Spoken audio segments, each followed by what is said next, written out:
सहनाववतु सहनौ भुनक्तु सह वीर्यं करवावहै तेजस्विनावधीतमस्तु मा विद्विषावहै। ओम शांति शांति शांति। वैदिक जीवन पद्धति की इस कक्षा में आप सबका हार्दिक स्वागत है, अभिनंदन है, वंदन है। प्राणायाम का यह प्रकरण चल रहा है, उसके विषय में पिछली कक्षाओं में हमने काफी चर्चा की और महर्षि मनु के द्वारा उद्धृत, उसके द्वारा लिखित, उनके द्वारा उपदेशित श्लोक का हमने थोड़ा सा स्वाध्याय किया था, जिसमें दह्यन्ते मायमाना नाम धातु नाम ही यथा मलाह तथेन्द्रियाणाम दह्यन्ते दोषा प्राणस्य निग्रहात्। प्राणस्य निग्रहात्, प्राण के निग्रह करने से इंद्रियों के सारे दोष नष्ट हो जाते हैं। ऐसी हमने थोड़ी सी चर्चा की थी। उसी क्रम को आगे बढ़ाते हैं। आप में से किसी का कोई प्रश्न हो तो पूछ सकते हैं। हम स्वामी जी जी, जैसे इंद्रियां बस में हो रही बता रहे थे ऋषि मुनियों ने जी। तो बीमारी के विषय में कैसे पता चला उन लोगों को? ऋषि जो साक्षात कर्मा होते हैं, साक्षात्कार करके ही कोई बात लिखते हैं। ऋषियों की ये विशेषता होती है, कोई बात ऐसे बस सुनी सुनाई नहीं कह देते या बस उनके मन में आया तुरंत लिख दिया, ऐसा नहीं। ऋषि जब उपदेश करते हैं तो वे बहुत परीक्षण करते हैं, उसका बहुत चिंतन करते हैं, मनन करते हैं और उसके बाद हमारे लिए अर्थात लोक कल्याण के लिए उसका उपदेश करते हैं। उनका वो साक्षात्कार करते हैं कि उन्होंने देखा कि प्राणायाम करने से वास्तव में क्या क्या लाभ है, ये शरीर के ऊपर कैसे कार्य करता है, हमारी इंद्रियों के ऊपर कैसा कार्य करता है, ये हमारे विचारों के ऊपर कैसा कार्य करता है, हमारे व्यवहार के ऊपर प्राणायाम का कैसा प्रभाव पड़ता है। सारी चीजों का उन्होंने रिसर्च किया, उन्होंने उसका जो है बहुत परीक्षण किया, उसके बाद अपने जीवन में जिया, लोक में भी वैसा परीक्षण किया, उसके बाद फिर उन्होंने हमारे लिए उपदेश किया, उसको लिखा और समझाने का प्रयास किया कि वास्तव में इस प्राण विद्या से कितना लाभ होता है।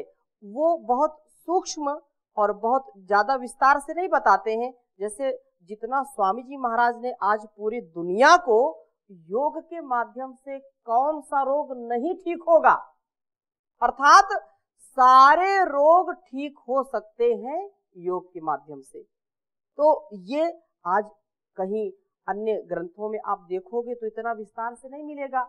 तो ऋषियों का जो ज्ञान है बीज रूप में हमको देते हैं और हम उसको जितना बढ़ा सकते हैं, ये हमारी क्षमता के ऊपर, हमारी जो है बुद्धि के ऊपर निर्भर करता है कि हम कितना इस विद्या को बढ़ा सकते हैं। तो पहले जो गरीब आदमी होते थे इस विषय में किसी को जानकारी नहीं हुआ करती थी। मध्यकाल ऐसा आया, मध्यकाल ऐसा आया, जो प्राचीन काल का समय था, वैदिक काल का जो समय था, उस समय चाहे व्याकरण की बात हो, चाहे वेद ज्ञान की बात हो, चाहे योग ज्ञान की बात हो, सारे लोगों को ये सारा ज्ञान होता था। लेकिन बीच में ऐसा काल आया कि लोगों से ये विद्या फिर धीरे धीरे दूर हो गई, लोगों ने इसको भुला दिया और जिससे लोगों ने मन और इंद्रियों के मतलब तन और मन के रोगों को पाल लिया, अर्थात तन और मन से रोगी हो गए। इस विद्या को जितना हम अभी भी आप देखिए कि करोड़ों लोग इससे लाभ ले रहे हैं, लेकिन प्रत्यक्ष रूप से लाभ मिल रहा है, देख रहे हैं, लेकिन करोड़ों लोग ऐसे भी हैं जो इसको करना नहीं चाहते हैं। तो अब उनको क्या करेंगे भाई, उसमें प्राणायाम का कोई दोष है क्या? या ऋषियों कोई दोष है क्या? कोई दोष नहीं है, लेकिन ये व्यक्ति के ऊपर निर्भर करता है, उसके स्वभाव के ऊपर निर्भर करता है कि वह इससे कितना लाभ ले सकता है। ठीक है, तो महर्षि आगे चर्चा कर रहे हैं और प्राणायाम धारणा प्रत्याहार से दोषों का कैसे क्षय होता है उसके विषय में एक विशेष बात कह रहे हैं कि प्राणायामई ही दहे दोषान धारणाभिश्च किल विषम प्रत्याहारेण संसर्गान ध्यानेन ईश्वरान गुणान, कि ध्यानेन अनीश्वरान गुणान, जो हमारे अंदर का वैभव है उसको हम कैसे बढ़ाएं, इंद्रियों के विषय जो इधर उधर के विषयों में ज्यादा लगा रहता है उसको कैसे हटाएं। तो बहुत अच्छा श्लोक है, इसको भी आप लिखेंगे और ये हमारे स्वभाव में उतर जाए, ऐसा हमको प्रयास करना चाहिए। उच्चारण इसका करेंगे। प्राणायामैर्दहे दोषान धारणाभिश्च किल्बिषम प्रत्याहारेण संसर्गान ध्यानेनानीश्वरान् गुणान् प्राणायामैर्दहे दोषान् धारणाभिश्च किल्बिषम प्रत्याहारेण संसर्गान ध्यानेनानीश्वरान् गुणान्। तो कितनी उत्तम बात कही महर्षि मनु ने कि प्राणायाम से, प्राणायाम के द्वारा, तृतीया विभक्ति प्राणायामई ही, प्राणायाम के द्वारा, प्राणायाम से क्या करना है? प्राणायामई मनुष्य, जो मनुष्य है उनको प्राणायाम के द्वारा दोषान, इंद्रियों के जो दोष हैं, इंद्रियों के विषय संबंधित और व्याधि दोषों को दूर करना। और आगे कहा धारणा भी, धारणा भी, यहां भी तृतीय विभक्ति है, धारणाभिश्च किल विषम, धारणा के द्वारा अर्थात मन की एकाग्रता के द्वारा, किल विषम पूर्वक जो है मन की एकाग्रता पूर्वक संकल्प करने से मन की जो पाप भावनाएं हैं, मन में जो पाप आता है उसको क्या कहते हैं? किल्बिष। तो किल विषम, उन पापों को दूर करना है धारणा के द्वारा।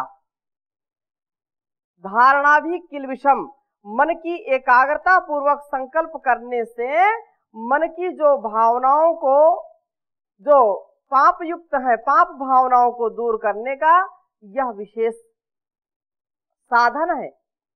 और आगे क्या कहा? प्रत्याहारेण संसर्गान, प्रत्याहार के द्वारा अर्थात मन को इंद्रियों के विषय से हटा करके, नियंत्रण करके, इंद्रियों के संसर्ग से उत्पन्न होने वाले दोषों को दूर करना। और आगे कहा ध्यानेन अनीश्वरान गुणान, और ध्यान के द्वारा अनीश्वरान गुणान, ईश्वर में मन को एकाग्र कर उसकी उपासना से जो ईश्वर भिन्न अर्थात जो ईश्वर से भिन्न वासनाएं हैं, ईश्वर से भिन्न जो व्यक्ति वस्तु स्थान का लालच हमको है, जो लोभ है या उसकी जो तृष्णा है, उससे इनको दूर करना, पक्षपात आदि दोषों को जो है दहेत, यहाँ पर आया दहेत, इन दोषों को जलाना चाहिए, दहन करना चाहिए। पुनश्च एक बार इस श्लोक को समझने का प्रयास करेंगे। प्राणायाम के द्वारा जो दोष हैं, इंद्रियों के जो दोष हैं, जो व्याधि है, उनको दहन करें, उनको जला दें प्राणायाम के द्वारा। और धारणा के द्वारा क्या करता है, मन के पापों का उनका दमन कर दें, उनका शमन करें, उनको जला दें, उनके दोषों को, मन के पापों को अर्थात मन के दोषों को नष्ट कर दें, दहेत उनको जला दें। और प्रत्याहार के द्वारा संसर्ग को, संसर्ग अर्थात जो हम दूसरों के, जो हमारे लिए कल्याणकारी नहीं, ऐसे संग को, ऐसे संसर्ग को, ऐसे जो है मिलन को, जब हमारी इंद्रियां या हमारा जो चित्त है इधर उधर जब जाता है, तो निश्चित रूप से हमारा जो अस्तित्व है वो अपने रास्ते से भटक जाता है। अपने रास्ते को हम कभी भी भूले नहीं, कभी भटके नहीं, कभी भी अटके नहीं, हम सीधा सरल मार्ग पर आगे बढ़ते रहें। तो ये बात कही, प्रत्याहारेण संसर्गान, प्रत्याहार के द्वारा जो है इंद्रियों के विषय से हटा करके नियंत्रण करने में जो है इंद्रियों के संसर्ग से उत्पन्न होने वाले दोषों को भस्म कर दें।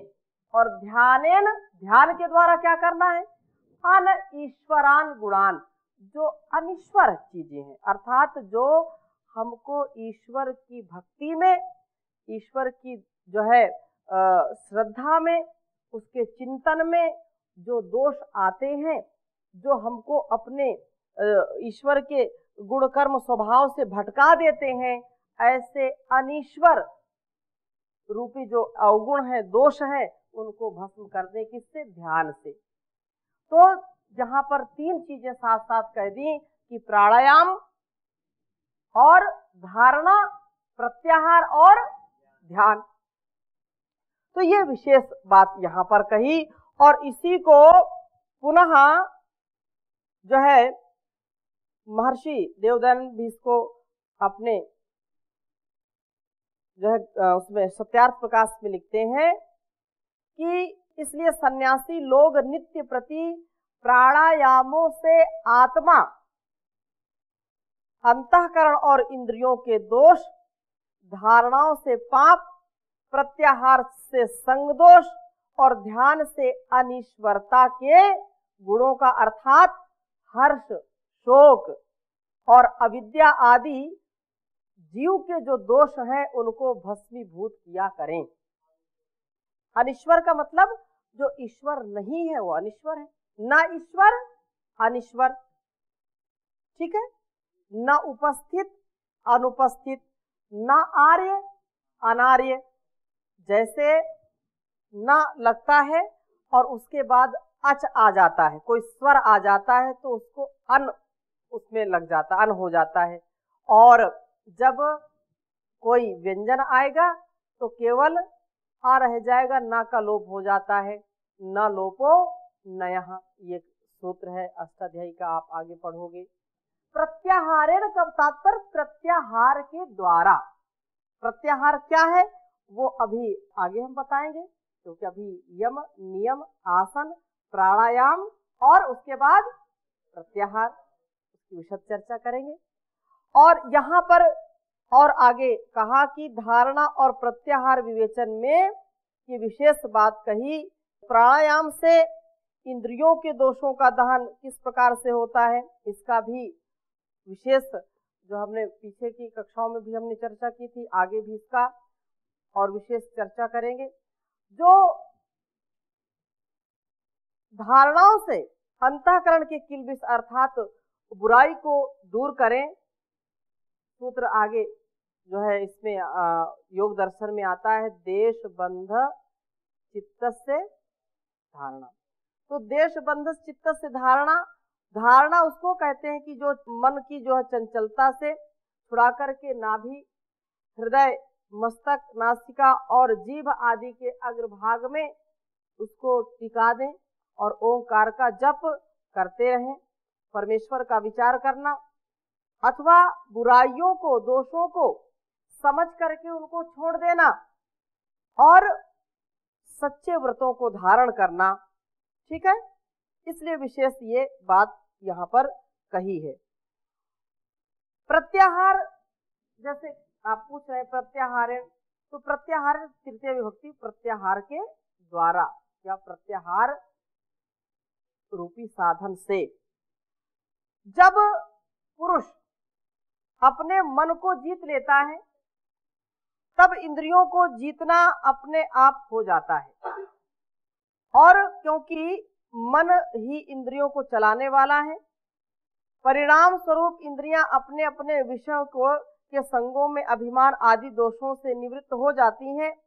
प्रत्याहार से मन स्ववश में हो जाता है, अपने वश में हो जाता है, और इंद्रियां जो है इंद्रियों पर दृढ़ वशीभूतता हो जाती, अर्थात इंद्रियों पर पूरा उसका वर्चस्व हो जाता है। क्योंकि इंद्रियां यदि हमारे वश में नहीं है तो दुनिया में हम कुछ भी प्राप्त कर लें वो ना के बराबर है। क्योंकि इंद्रियों को सबसे बड़ी हमारी शत्रु कहा गया, सबसे बड़ी ये इंद्रियां हमारी शत्रु हैं और सबसे बड़ी मित्र हैं। आचार्य चाणक्य कहते हैं कि इंद्रियों को जिसने वश में कर लिया है वही इंद्रियां उसकी सबसे बड़ी मित्र हो जाती हैं, और यदि वश में नहीं किया है, जो इंद्रिय जैसा चाह रही है वैसा उसको करने दे, तो वो हमारे जीवन को नरक बना देती है। कहा कि के शत्रुवा संति तो निज इंद्रियाणी, शत्रु तुम्हारे सबसे बड़े कौन है? स्वयं की इंद्रियां। ये जो है प्रश्नोत्तरी में आचार्य शंकर लिखते हैं इसको, के शत्रुवा संति। आप इसका विचार करना कभी कि इंद्रियां यदि वश में हैं, आचार्य शंकर प्रश्नोत्तरी नामक छोटा सा उनका ग्रंथ है, उसमें लिखते हैं, प्रश्नोत्तर के प्रश्न भी करते हैं और उत्तर भी देते हैं। के शत्रुवा संति, शत्रुवः, ये शत्रु का रूप चलाएंगे तो कैसे चलेगा? शत्रु शत्रु शत्रुवः, गुरु गुरु गुरवः, वैसे। तो के शत्रुवः संति, के शत्रुवः संति, तो ये प्रश्न कर दिया शत्रु तुम्हारे सबसे बड़े कौन हैं? तो उत्तर देते हैं हाँ निजेंद्रियाणी।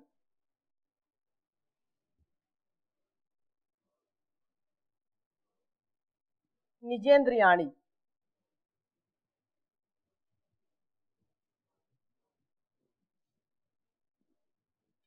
सबसे बड़ी शत्रु क्या है? निजेंद्रियाणी, अपनी इंद्रियां ही सबसे बड़ी क्या है? शत्रु है। और फिर कहा तान्यव मित्राणी, तानी एव तान्यव मित्राणी, वही तुम्हारी सबसे बड़ी मित्र है।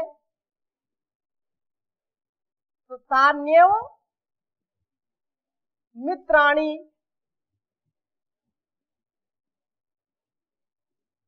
वही सबसे बड़ी तुम्हारी मित्र है। किसकी? जितानी यानी। क्या कहा? जितानी यानी।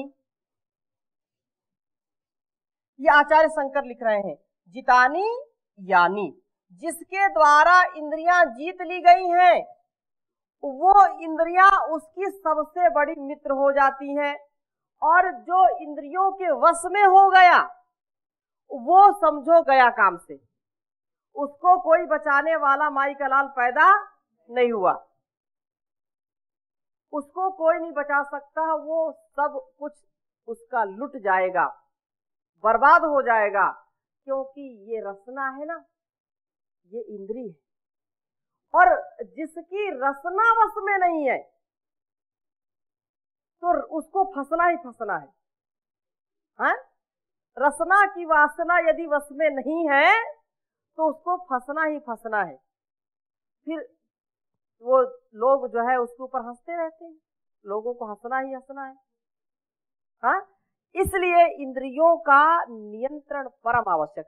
किसी ने जो है जांच कराई और डॉक्टर ने कहा आपको डायबिटीज है बहुत ज्यादा, आपको किसी भी प्रकार की कोई मिठाई नहीं खानी। अब बता दिया डॉक्टर ने, लेकिन जब से बता दिया कि मिठाई नहीं खानी, तब से और मिठाई की याद आ रही है। तब से वो सोच रहा है कि जब जब उसके सामने आए उसको फिर लगता है खा लो, और घर वाले डांटते हैं कि डॉक्टर ने मना किया है, फिर हम इलाज नहीं कराएंगे, आपको मिठाई नहीं खानी। अच्छा ठीक है, नहीं खाएंगे। और लेकिन जैसे ही मौका मिलता है तो लोग खा जाते हैं। ये सत्य, मैं व्यवहारिक बात बता रहा हूं। इंद्री की गुलामी क्या है, उसको रोग है ये, यदि वो खाएगा तो रोग बढ़ेगा, जानता है, लेकिन मन है कि मानता नहीं, क्या अच्छा क्या बुरा जानता नहीं। मन के घोड़े में जो सवार हो जाता है, अच्छा खासा आदमी भी बीमार हो जाता है। तो इसलिए ये आचार्य शंकर ने जो बात कही, इसमें बहुत तथ्य की बात है। किसी को मना कर दो कि तुमको इधर नहीं देखना, अब देखो फिर मन की हालत उसको मना कर दिया इधर नहीं देखना, तो उसका मन बार बार जाएगा, देखेगा जरूर वो क्या है, क्यों है, कैसे है, मन उसका मानेगा ही नहीं। छोटे बच्चों को देख लो आप, बड़े की बात छोड़िए, छोटे बच्चे को आप उसको मना करो इधर नहीं जाना, वो बार बार उधर ही जाएगा। ये मानवीय दुर्बलता है, ये ह्यूमन वीकनेस है कि वो वही काम करेगा जिसके लिए उसको निषेध किया जाता है। ये इंद्रियों की कमजोरी है, इंद्रियों का ये संकीर्ण स्वभाव है। इसलिए बहुत सोच विचार करके इस जीवन में आगे बढ़ना चाहिए, और कोई उपाय नहीं है। यही एक उपाय है कि मैं अपने जीवन को साधूं, अपने जीवन को सत्संग से, स्वाध्याय से, बड़ों की संगति से, योग से, प्राणायाम से अपने जीवन को साधने का ये बहुत महान कार्य है। इससे बढ़कर के और कोई कार्य हो नहीं सकता है, क्योंकि आत्मोन्नति सबसे प्रथम हमारा कर्तव्य है। हम यहाँ किस लिए आए हैं? आत्मोक्ष के लिए। आत्मोक्षार्थम जगत हिताय च। इस आत्मा के कल्याण के लिए और जग के कल्याण के लिए, आत्मा के मोक्ष के लिए, आत्मा की मुक्ति के लिए और जग का कल्याण हम कर सकें, बहुत बड़ी बात है। तो इसलिए लोग कहते हैं ठीक कर लेंगे, अभी तो क्या है, काल करे सो आज कर, आज करे सो अब, ये बात कही ना, काल करे सो आज कर, आज करे सो अब, पल में परलय होएगी, बहुरी करोगे कब रे कबीरा, बहुरी करोगे कब। मतलब जो कल करना है उसको आज ही कर लो, क्योंकि ये मौका, ये स्वर्णिम अवसर बार बार आने वाला नहीं है। ये तुमको जो मानव शरीर मिला है, इसको जितना तपाओ, जितना योग की साधना में, योग की भट्टी में तपा सकते हैं उतना तपाओ, इसको कुंदन बनाओ, क्योंकि ये बार बार आने वाला नहीं है। और आज जो है वो कल आएगा। कल किसने देखा? कल किसी ने देखा नहीं है।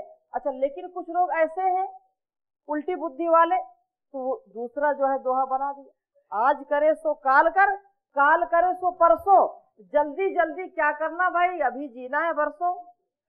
तो ऐसे लोग कभी भी लक्ष्य की प्राप्ति नहीं कर सकते हैं। अपने लक्ष्य की प्राप्ति के लिए आप सदा जागरूक रहें, हर पल हर क्षण पूरे उत्साह में रहें, क्योंकि सामान 100 बरस का है, पल की खबर नहीं। पता नहीं कब ये श्वास रुक जाए, पता नहीं आज मैं हूँ इस समय और अगले क्षण क्या होगा, सुबह होगी कि नहीं होगी, सुबह मतलब होगी लेकिन मैं उसको देख पाऊंगा कि नहीं देख पाऊंगा, ये कोई गारंटी नहीं है। सब जीवन बीमा कराते हैं, लेकिन इसका कोई बीमा नहीं करा सकता है। कब ये श्वासें चलते चलते रुक जाएं और कुछ भी हम नहीं ले जा सकते, यही सब धरा रह जाएगा, धरा पर सब धरा रह जाएगा और शरीर ऐसे ही पड़ा रह जाएगा, हम ऐसे ही चले जाएंगे। इसलिए हमको चिंतन करना है, विचार करना है, ऋषियों ने हमको बताया है उसका अपने जीवन में आधान करना है। क्योंकि कहावत है, जाए गजब जहां से कुछ भी न साथ होगा, 2 गज कफन का टुकड़ा तेरा लिबास होगा। सिकंदर जब यहाँ से जाने लगा, अर्थात उसकी बिल्कुल अंतिम स्थिति आ गई, तो उसने कहा, अपने पास सेवकों को बुलाया और कहा एक काम करना। बोले क्या? बोले जब मैं मर जाऊं तो जब मेरा जनाजा निकले तो मेरे हाथ जो है मेरे कफन से बाहर निकाल के रखना। क्यों? लोग देखें कि जिस सिकंदर ने पूरे विश्व को जो है जीतने के लिए सब कुछ किया, सारे धन वैभव को प्राप्त करने के लिए सब कुछ किया, लेकिन आज इस संसार से जा रहा है तो दोनों हाथ उसके खाली। यहाँ से खाली ना जाए, हम जो है इस विद्या को प्राप्त करके अपने जीवन के लक्ष्य को प्राप्त करके जाएं, निरर्थक हमारा जीवन न हो। इसकी चर्चा और हम अगली कक्षा में करेंगे। अभी यहीं पर विराम देते हैं। ओम शांति शांति शांति।